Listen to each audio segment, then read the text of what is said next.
Imagine a vast desert under a relentless sun where the heat cracks the earth and the wind lifts clouds of dust. It is in this arid landscape, in a land almost devoid of hope, that a man arises, destined to challenge kings, confront power, and transform the faith of an entire nation. This man is neither a warrior nor a monarch. He is Elijah, the Tishbite, a mysterious, powerful figure and, above all, one of the greatest prophets ever to walk the earth. Without need for chronicles or records, his fame spread like the hot wind of Gilead itself. His story still echoes with lessons of faith and courage that impact generations and challenge our understanding of divine purpose. Have you ever stopped to think about what makes a person truly unforgettable? In Elijah's case, he didn't just speak about God. He lived his mission intensely and faced unimaginable challenges. Today we will dive deep into the journey of this prophet, whose life transcended the boundaries of time, to discover why he is still remembered and revered thousands of years later. Hold on, for Elijah's story is about to begin, and I promise you every detail of this journey will be a true revelation.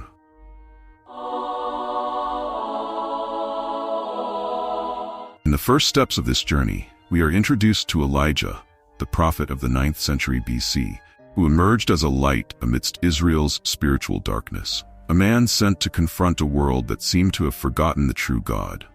People knew him by his actions, and his name echoed with reverence and fear, for he was not just words but action. Elijah did not hesitate to face the powerful, not even King Ahab, whose wife Jezebel had already poisoned the people's hearts with the worship of Baal.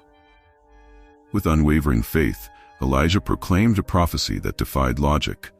A severe drought would cover the land. And as he said, the heavens closed. While Israel plunged further into hunger and thirst, God led Elijah to a place of refuge, a small brook called Cherith. There he was sustained in a way that only a divine hand could provide. Ravens brought him food daily. But when the brook dried up, a new destination and a new miracle arrived. In a distant city called Zarephath, Elijah found a widow on the verge of despair, with her resources depleted. The prophet asked her for a final piece of bread, and, in an act of faith, she gave him the little she had. And then, the miracle happened. The widow's flour and oil never ran out, sustaining her throughout the drought. Through this gesture, Elijah not only saved a life but strengthened faith in God. This was just one of the lessons Elijah would bring to the people, a glimpse of God's power in his journey. With each step, he faced doubt, fear, and human suffering, always demonstrating that genuine faith knows no boundaries. After witnessing the miracle in Zarephath, Elijah's life continued to be marked by great acts and trials. Shortly after the widow's miraculous sustenance, her son became gravely ill and passed away. Desolate, the woman confronted Elijah, questioning why a servant of God would allow such a tragedy in her home. Moved by compassion and faith, Elijah took the boy's body to his room and, in an act of intense supplication, cried out to the Lord for the child's life. His fervent prayer was answered, and the boy revived, bringing the widow profound recognition of God's power through the prophet. This miracle not only restored the widow's hope, but reaffirmed Elijah's mission as a bearer of miracles and divine mercy. Meanwhile, the kingdom of Israel was mired in a profound crisis, beset by drought and famine, worsened by the idolatry encouraged by King Ahab and his queen Jezebel. Determined to restore true faith, Elijah accepted God's call to confront Ahab. In a moment of courage, he instructed Obadiah, a devout follower of God who had protected other prophets from Jezebel's wrath, to announce his presence to the king. It was a bold and dangerous step, but necessary to directly challenge the idolatry that was destroying Israel. Elijah's encounter with Ahab set the stage for one of the most iconic confrontations between faith and idolatry. On Mount Carmel, Elijah gathered all the people and the prophets of Baal for a definitive test. With the nation divided, Elijah presented a simple challenge: who would be the true God? Mount Carmel would become the stage for one of the most memorable events in Elijah's journey. Amidst the widespread idolatry in Israel and Jezebel's corrupting influence, Elijah summoned King Ahab and all the people to witness a showdown between true faith and the worship of false gods. The proposal was clear: to prove, once and for all, who was the true God. In the presence of hundreds of prophets of Baal, Elijah challenged the worshippers to invoke their God to consume a sacrifice with fire. From dawn until noon, they shouted, danced, and even injured themselves in desperation, but nothing happened. Absolute silence. Elijah, seeing the futility of their efforts, mocked them, suggesting that perhaps Baal was busy or on a journey. The lack of response was a clear sign that the false god could do nothing. Then it was Elijah's turn. He called the people closer and rebuilt the ancient altar of the Lord with 12 stones, representing the tribes of Israel. He prepared the sacrifice and ordered water to be poured over the altar 3 times, drenching everything so that if a miracle occurred, it would be even more impressive. Elijah raised his voice in prayer, calling on God to show the people who he truly was so that their hearts would turn back to him. In the next instant, fire descended from the heavens and consumed the sacrifice, the wood, the stones, and even the water in the trench around the altar. It was a clear and powerful demonstration of the true power of God. The people, in reverence, fell to the ground, acknowledging, "The Lord, He is God." This triumph marked the eradication of idolatry from Israel's heart, with the execution of the prophets of Baal at the brook Kishon, sealing the return to faith in the true God. With this, Elijah announced the end of the drought, and soon a small cloud appeared on the horizon, heralding a downpour that would wash the land and bring life back to the people of Israel. After the confrontation on Mount Carmel, news of Elijah's victory reached Jezebel, and her reaction was relentless. Enraged by the defeat of Baal's prophets, the queen vowed revenge, swearing she would make Elijah pay for his actions. Fearing for his life, Elijah fled to the desert, where he experienced a profound moment of despair and exhaustion. In his solitude, under the shade of a dry tree, Elijah expressed the pain in his heart, even asking God to take his life. This moment reveals Elijah's humanity, a man who, despite his strength and faith, also experienced the weight of his mission and a sense of defeat. However, even in the desert, God did not abandon him. An angel appeared, bringing him bread and water, encouraging him to rise and continue his journey. With this miraculous food, Elijah found the strength to walk for 40 days and 40 nights until he reached Mount Horeb, the mountain of God.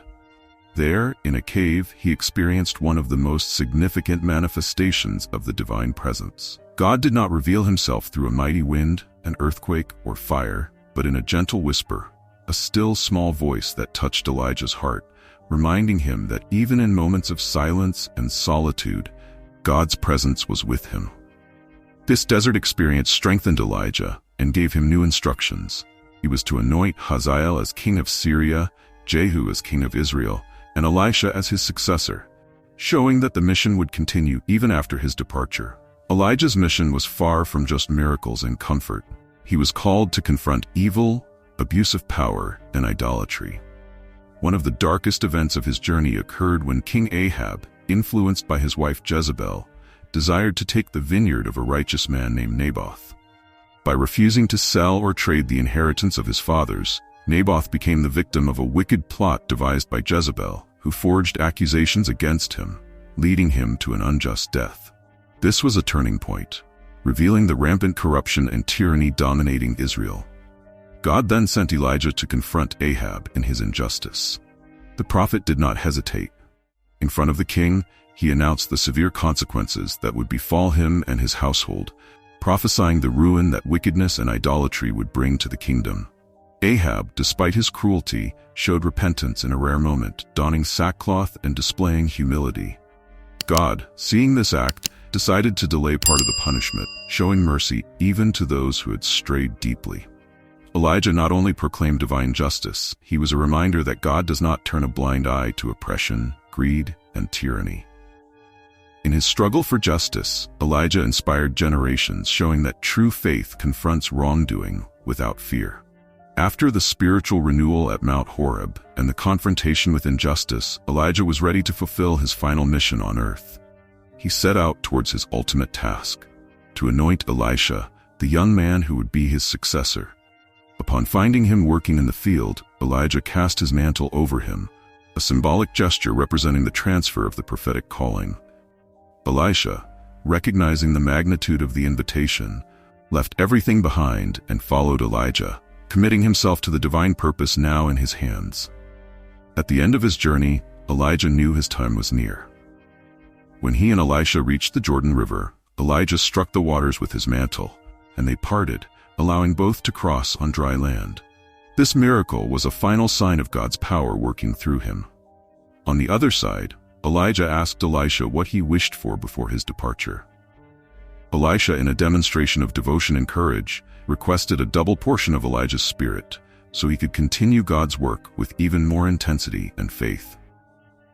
Then, in a moment of glory and mystery, Elijah was taken up to heaven in a whirlwind, in a chariot of fire pulled by flaming horses. Elisha, seeing the scene, cried out in admiration and sorrow, tearing his clothes as a sign of mourning and respect. However, he was not alone. Elijah's mantle had fallen to the ground, symbolizing the continuity of the mission. Elisha picked up the mantle, crossed back over the Jordan, and thus began his own ministry, filled with miracles and teachings, showing that Elijah's legacy would live on through him. Even after Elijah's ascension, a divine promise echoed among the people. In the book of Malachi, God promised to send Elijah before the great and dreadful day of the Lord, foreshadowing a return that would bring redemption and judgment. This prophecy generated hope and expectation in Israel, keeping Elijah's figure alive in the hearts of the people. The arrival of John the Baptist was seen as the partial fulfillment of this prophecy. John, like Elijah, preached in the wilderness, called people to repentance, and confronted injustice. Jesus himself affirmed that John came in the spirit and power of Elijah, preparing the way for the Messiah. However, the hope of a final return still resonates, pointing to redemption and divine intervention in times of greatest need. Elijah's journey was much more than miracles and prophecies. It was a testament to courage, faith, and fidelity in the face of the greatest challenges. Elijah shows us that a life dedicated to God can transform not only an individual but an entire nation. His example continues to inspire people to rise up against injustice, to seek divine justice, and to stand firm, even in the fiercest storms. Did you enjoy learning more about Elijah and his eternal impact? If so, leave a like, subscribe to the channel, and turn on notifications to follow more stories like this one. And don't leave just yet. A special video is appearing on the screen with more content for you. Thank you for watching, and see you next time.